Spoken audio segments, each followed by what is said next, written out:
Hello, welcome to InSight. I'm Wendy Brokaw. I am here today with Bill Burgess, the County Clerk of Marion County, and we're going to be talking about all things election, which is coming up right around the corner. Hi, Bill. Thank you for joining us today. Thank you for having me here at this last hour as we get this election rolling. We've worked really hard to get it to this point. We've developed 128 ballot styles. We've put together almost 250,000 ballot packets to go out to people, and now we're just about ready for those to mail and get the harvest in. But people still have a chance to register to vote if they've never voted in Oregon before or never registered in Oregon. And they have till the 15th.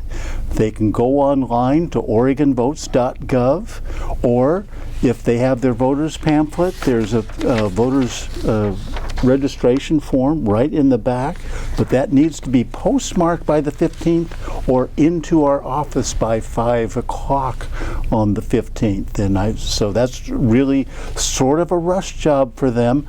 But for the 90-some percentage of people that are already registered to vote, thankfully, much of that due to the Oregon Motor Voter Program, which we'll talk about some more, most of them, or all of them, if they need to update their voter registration, they can also use this form, or they can go online to vote. And why would they need to do that? Maybe they've changed a name. Maybe they've moved, or maybe their mailing address has changed. All of those things are crucial to make sure that we get the right ballot to the right person. And what do I mean by the right ballot? With 128 ballot styles, it depends on where you live, because sometimes there'll be a congressional line or a city line or any other type of legislative line that might run down the middle of the street or the back of your street. So you might have to have a different ballot than the people across the street from you. And so, again, we really need your residential address to be sure to get that to you, even if you want us to send it to you in Timbuktu, which we do also. And heavens forfend, what would happen if by the 23rd or so you haven't received a ballot yet? What do you do? Well, thank you. If you haven't, again, they're going out the 16th, so if you haven't received it within a week, please give us a call. That's the best thing to do, starting off, is to give us a call and let us know, and we will process with you to see why that first packet didn't get to you. If we need to send you a different packet, we will send it to you, the same ballot, if you're living in the same place, but with a different ID code on that ballot return envelope. What we're doing is we're killing the old ballot return envelope. It's got a unique number statewide, and we'll be sending you a second one, and that one will be the only live one. If we receive one that is not a live ballot envelope, those are set aside for investigation. So that's the way we assure that even if we send you a third ballot, only one ballot can count. That's a very good fail-safe system for that. What is the first day you can return your ballot? Well, they'll hit the mail on the 16th, and you can return it that same day if you get it and you want to bring it to our office or our ballot drop sites. We'll open all the ballot drop sites. There's 22 of them listed again in the voter's pamphlet, and also they will be listed in a sheet with the ballot packet. And you can use any one of those, again, all open on the same day that we mail, all the way up until 8 o'clock on election night. And of course you can put it in the post office too, and we'll, as long as it's postmarked in time, we'll accept it even up to a week after Election Day. And in time, as you defined it, is? In time is November the 5th, 2024, in a box by 8 p.m.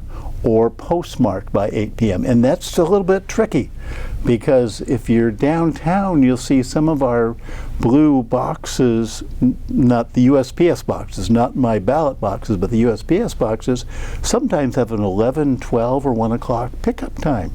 So if you were to put your ballot in there at 2, it would be postmarked the next day. So don't do that. Look on that box, or even in the post office, look at their last pickup time. If you're after that last pickup time, for instance, if you're out here at Vista, and I think their last pickup time is about 5 p.m., don't put it in there at 6 or 7 p.m.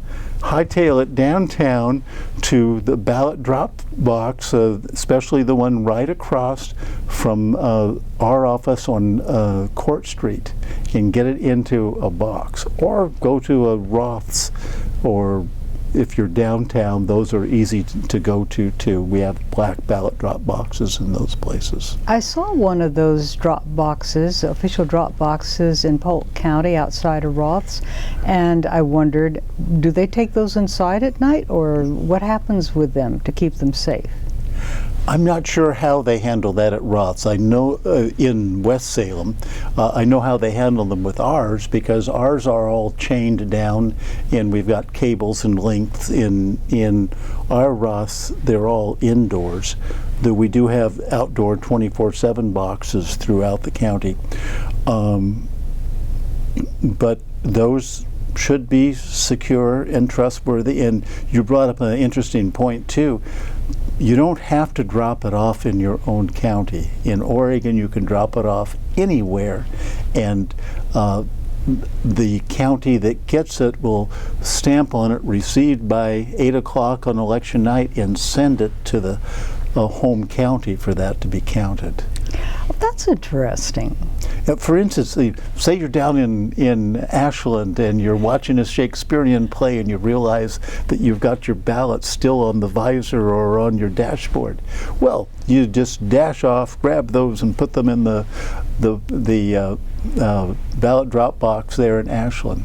Or if you forgot altogether to vote and you know that you really wanted to vote, before 8 o'clock, rush to the county seat there in Medford and ask them for a ballot. They will be able to they'll go online and look at our files, and look at your address, and they will be able to develop a ballot for you. It's not going to be a machine readable ballot, but it'll be a ballot.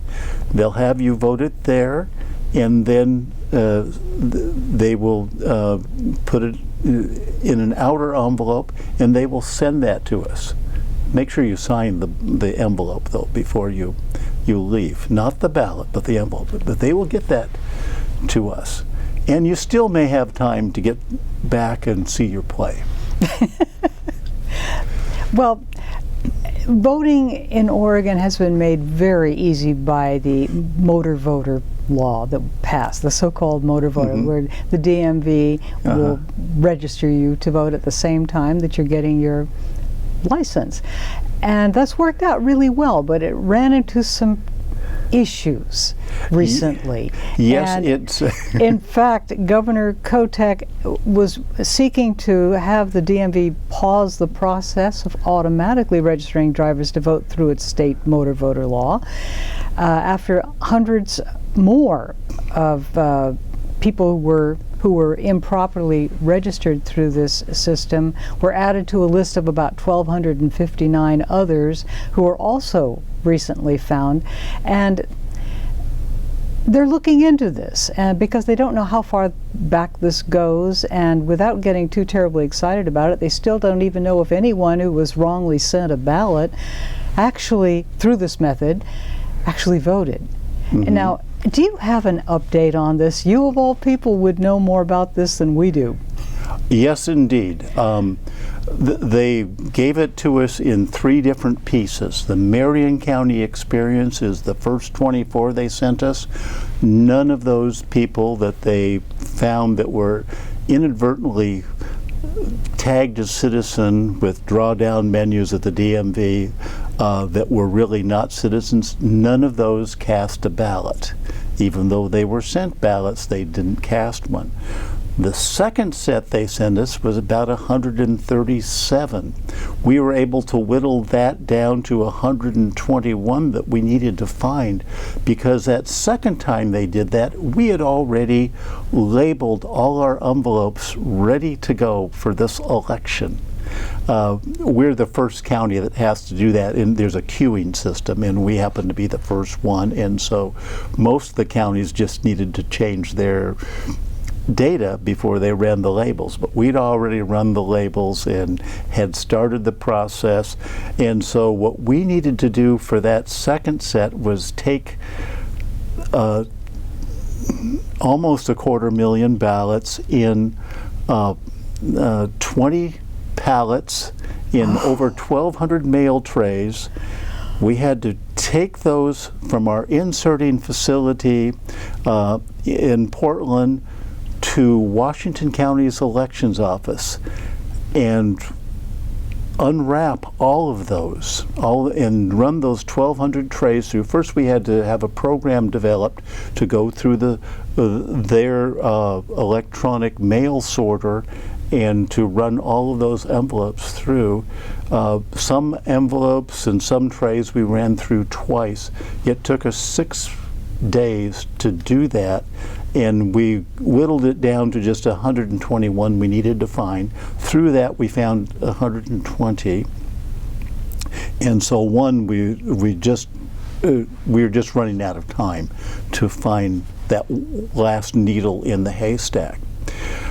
But at least we felt good that we knew that we were not going to send any of those ballots out to people that probably would not have voted them. Our history is that they don't usually vote them anyhow if they're non-citizens and they get ballots, because this isn't our first rodeo on this. Oh.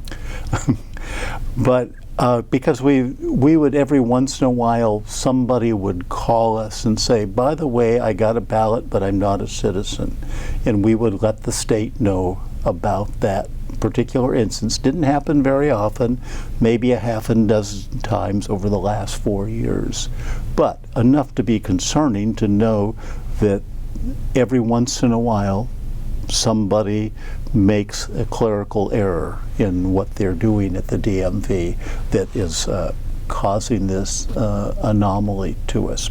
This also came up as an issue with the DMV itself that looked into this when it was brought to their attention. I believe it was August yes. of this year or last year. Well, that I'm there not sure might of the be a timeline, but it problem. was a few weeks before they let us know about it, as they were beginning to look into it, or deciding to look into it. By the time they let us know, we were, at least Marion County was way into their process on the second tranche. Then we got a third tranche of suspected non-citizens, 25. We went and we looked at that, and of those, only 21 were really non-citizens. Some of those were actually citizens, and or they had proven their citizenship or declared their citizenship somewhere along the line. So with those 21, it was too late for us to pull them out of the system. It was quite an effort to get that first 120 out that we knew we had to get. So these people, we sent them a letter saying, you're going to get a ballot, but please don't vote it. It's been inactivated. If it comes back, we're not going to vote it. Take it anyhow. As I talked about the special numbers on each envelope, well, there's a special number on each ballot packet in Oregon, and we know what those numbers are, and we barcode everything that comes in, you know, like ding, ding, ding, and we do that whether we use our sorter machine or do it by hand, and we can catch each one that has been inactivated. So all the inactivated ones get set aside. In this case, they were all inactivated, so if they came to us by some mistake, they would be set aside. The bottom line is this is not going to affect this election. No, not whatsoever. All the people that have been identified have either, for the most part, we've been able to get the envelope out of the mail stream. The few that we haven't, though it's in the mail stream and though we've sent them letters explaining the situation, no matter what, when it comes to us, it's going to come back as a inactivated ballot and will be set aside. And that's part of the magic of Oregon's system that we've had since 2006, when we developed vote by mail. Well, we've developed vote by mail earlier than that, but since we had something called Oregon Centralized Voter Registration and Election Management System, which, by the way, is about to be retired and we're about to go to something new. But this system has served us very well over this time. What we go to new will have all of these protections and more. What are you telling us about what we can expect in the future? This is news to me. Well, Oregon's been working on updating our voter registration election management system for some time now. Again, the old system has served us well, but nowadays when we use data points instead of just addresses, we can be even more accurate. And there are different ways to program and do things even better and faster and more sure. So that's why we're going to something new. I mean, it's something to be able to have a program that has been around for now almost 20 years and all.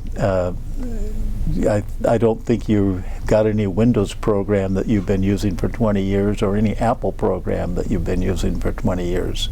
But we've been using this one, and they're just newer ways of handling data. And Oregon was the first to go vote by mail, am I correct? Yes, Oregon was the first. The voters voted for vote by mail in 1998.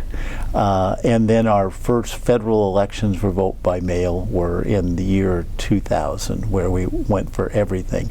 We had done a lot of local elections since the early 80s with vote by mail. So that showed promise then. Well, it's certainly shown promise nationally. A lot of people want to go that route. State by state it's caught on. Well, yes, I think 6 or 8 states now are doing vote by mail.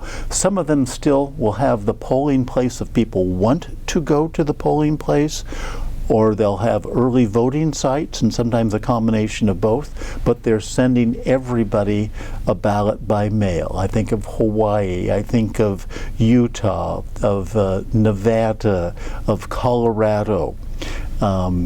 And there are others too. Washington, D.C. even is sending everybody a ballot, and then they have a choice in how they vote it. And by the way, here in Marion County too, or any county, if you want to vote the old-fashioned way, you can still do it. The only caveat is we've only got one polling place instead of one in your neighborhood. So you'll need to bring it into the Marion County office. We're opening the Senator hearing room up downstairs where the commissioners meet and where the Chariot's board meets. We're opening it into a super voting center where anybody from any precinct can get the ballot that they want there. We would, if they needed to be reissued, they could either bring their ballot with them with the ballot packet and use one of our voting booths, or if they can't find it, they don't want to bring it, or they forgot it, we can inactivate the ballot envelope they've got, issue them a new ballot envelope there, and they can vote it there before they leave, just like in the old days. I am wondering about a call by some to return to the age where it was all voting in person. What are your thoughts about that? Well, I certainly understand their feeling about it, because there were some really good things about it. You could bring your kids in the old days, and you saw your neighbors there. And you also realized that when you were voting, you weren't voting just for yourself. You're voting what was good for your neighbors and everybody else. So there's some social responsibility part to that there that I think was really good. But there were some other problems too.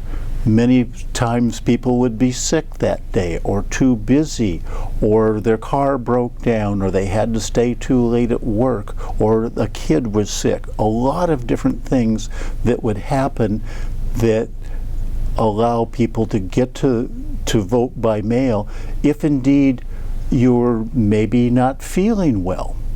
You can vote part of your ballot now and then go back and vote it again later on. You can use your voter's pamphlet to go through, where we give each person that chooses to be in here 325 words, and you don't have to do it all at once. When you're in the ballot box at the polls, people sometimes felt sort of rushed because they had people behind them, and there would invariably be something on the ballot that they didn't know about. Well, now with voters' pamphlets in everybody's hands, in Marion County there's both a county voters' pamphlet and a state voters' pamphlet that they can look at to look at what the candidates have to say. So at home, voting at the kitchen table is maybe more convenient. The only problem is sometimes people put some of their breakfast or their coffee on the ballot, and so we have to duplicate that ballot so it could be counted properly. There's another big issue too. It saves the taxpayers money. Number one, besides being so much more convenient, it makes it easier on people with disabilities to give them a chance to vote, because they're not having to stand in lines like you see in some places in sweltering weather in the summer or in really cold weather in the winter. We don't have to deal with much of that here. So I think that is such a big positive. I'd hate to go away from it. Also, security. Security is becoming more and more of an issue again in such a contentious society as we are today. It's so much easier for us to secure our voting center in downtown than trying to secure 100 or 200 different polling stations. Today I have to have security. I have to have a armed deputy available. I have to have creative or private security available throughout, and to do that with all the polling places would be harder. Also, we know that when we can control things in one environment, we can be sure that everything is done properly, that people are replicating the proper type of work that needs to be done, whereas in the polling places we heard horror stories about how sometimes things weren't done. Like one story was that, well, you know, we've run out of all the yellow ballots, now can we start giving them the green ballots? That was a primary election. They were supposed to be giving the yellows to Republicans and the greens to Democrats, but they just gave all the yellows to everybody, and the people that were voting didn't say anything. So those are the types of mistakes that we think we can minimize by having our elections at our central office, our ballots processed at our central office versus being processed at the polls. Thank you. It's a very important story for people to understand the care that goes into all stages of the balloting process to make sure that everything is done right, and when there are mistakes to get them fixed. What about the people who actually work in elections offices and volunteer their time even to help with the counting process? Is that something that people can volunteer for, counting ballots? Yes, we actually hired them. and so they're on the payroll. We don't pay them a whole bunch. We pay them minimum wage, presently $14.70 an hour. They have to go through a criminal background check and be hired as a regular county employee to do that. And we try to keep between 120 and 150 people in our pool. And we won't work that many people at once, maybe 60 to 80 at most, but we want to be sure that we have enough people so that we can have a mix of parties, not only in the space that we're working, but at each table, so that we have people of different parties working together, making decisions together. For instance, one of the things that some of our election board workers have to do is consider voter intent. If the ballot goes through the machine and the person voted yes and no, that's considered an overvote. But these two people with two different eyes from two different parties can look at that ballot and say, no, wait a minute, that person really meant this because they crossed the other one out or they put a note there. So they can make that difference in what we call the cast vote record. They can update the cast vote record from what the machine says. And we have a digital trail for every decision, every keystroke that's made, so if we needed to, we can go back and log that and see what time it happened and who did it. How popular is that, having a member of two different parties looking at that same ballot and working together to come to a decision on what the intent was? How's that worked? That works very well, and we've been doing this for a number of years, and that's just part of in our DNA now. And it's one place where people can keep their political party at the door, because we don't talk about politics in our office. We talk about how best to be sure that we can capture the voters' intent on each and every single ballot. And people work marvelously together. The people that can't work that way probably shouldn't be trying to work in our office, but we have just marvelous cooperation. You have lost a number of people, haven't Yes. you, in the elections department due to unfortunate intimidation. Yes. And it's a problem that is repeated elsewhere in the state and in the United States. Why? Is there real intimidation? Yes. I can tell you about my dear friend from Polk County, who was a Polk County clerk, and you know her, Val Unger. Yes. And she was going to work another 4 years, but after a while she said, Bill, I just don't want to be in an environment where people are calling me a criminal or don't believe me, don't respect me anymore. And so she decided that it just wasn't worth it to do that. I have another friend in Jackson County Clerk, and she had the same situation where even family members calling her a criminal for the kind of work that she was doing, because that's what they had heard on social media or where they got their news. People have perpetuated a lie about voting or about elections and election administration, like the lie as to who won the presidential election 4 years ago. That is still with us and keeps on being perpetuated, and many people believe that. And unfortunately, on top of that, a new study came out with out of University of Chicago about violence, and the fact that now there is a large percentage, too large a percentage of people that are okay with violence when it comes to who should win elections.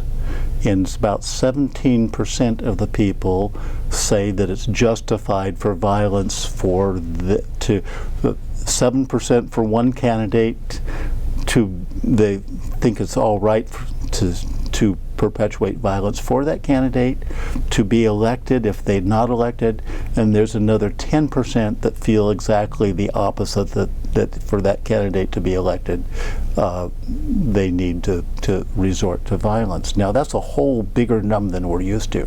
But what's even more scary than that is that there's another percentage of people that are ambivalent about it. Now luckily 70% of the people are against violence whatsoever in elections. But when you have 30% of the people that are saying either yes, it's okay, or I'm ambivalent about it, then you got to be worried that we've gone too far. We've gone too far in our rhetoric. We've gone too far in not listening to each other, not understanding each other, not honoring each other, and it's unacceptable, of course. It's just unacceptable. You could say it's spiritually unacceptable, but it's just unacceptable for a modern society to go forward with that. But that's the atmosphere we're in. And that is part of why we've had to hire so many new election board workers. Now, there's some other reasons for it, too. COVID was one. When COVID hit in 2020, only half my election board workers wanted to work and felt safe to work, and that was all right. We were so busy, we kept them. Instead of working just a couple days a week, they ended up working for 2 weeks straight doing ballots. But then after that, I've had some election board workers tell me, like one said, my friends tell me I shouldn't be doing this anymore. This is too dangerous. Now, I don't feel it is, and I'm doing everything I can to keep everything safe, but when people are getting that message, that is just too bad. It's really sad. And we as a democracy cannot afford to be intimidated to not vote, intimidated to not participate, because voting, like we talked about before, be a voter is so important. We're a light to the world about how we make democracy work, make governance that is responsive to its citizens work. Remember, this is somewhat of the American experience or American experiment that we've got to get right. We see other parts of the world where there are autocratic governments, and we see especially how badly they treat women in some of those places, and we've got to do so much better than that here, and we're not perfect here. But with democracy, with the idea that every person has a voice, we have a chance to make things a lot better. And so that's why I still continue to advocate for everybody. This is not a spectator sport. You must be a voter, not only for yourself today, but for your kids and for your grandkids and where we're going in the world tomorrow. So please participate. And again, we're a beacon of light. Oregon's a beacon to the U.S., and the U.S. is a beacon to the world as far as showing how citizen governments and democracy can work. Now, there's also, it's important that we have good information to do that. You know, there's a lot of disinformation, misinformation, malinformation out there, and so it's incumbent upon voters to make sure that they get good information. And when it has to do with time, place, and manner of an election, they should be calling their county clerk's office or their state elections office, not go by just what they see on the internet, because there will be some people that will actually try to get them to misdirect them from voting. And there are penalties for doing that if you're caught giving misinformation. Yes, there are. And in a federal election, there are also federal penalties for giving disinformation about voting, or trying to intimidate somebody to not vote, or try intimidating to vote a certain way. Those are all actionable crimes, and if anybody hears about anything like that, please let me know. Please let the Secretary of State's office know, because all of those need to be investigated and adjudicated, because for democracy to work, people have to feel free to think their minds and free to express their thoughts, at least on the ballot, and vote. And there's a $10,000 fine if Yes. you're... Explain that. Well, I'm not really clear today on the fines, but there is a $10,000 fine that can be levied. Also, if somebody were to lie on their voter registration form, they're looking at more of a $125,000 and 5 years in prison. I think I've got it right here. If you sign this card and knew it to be false, you can be fined up to $125,000 and or in prison for up to 5 years. So please be honest on this voter registration card. That's why I don't believe that there is a large group of people that shouldn't be voting, because who's going to take a chance of doing this? And if indeed they want to become a citizen one day, if they're non-citizens, this is going to be an impediment to that. In fact, this may cause them to be deported.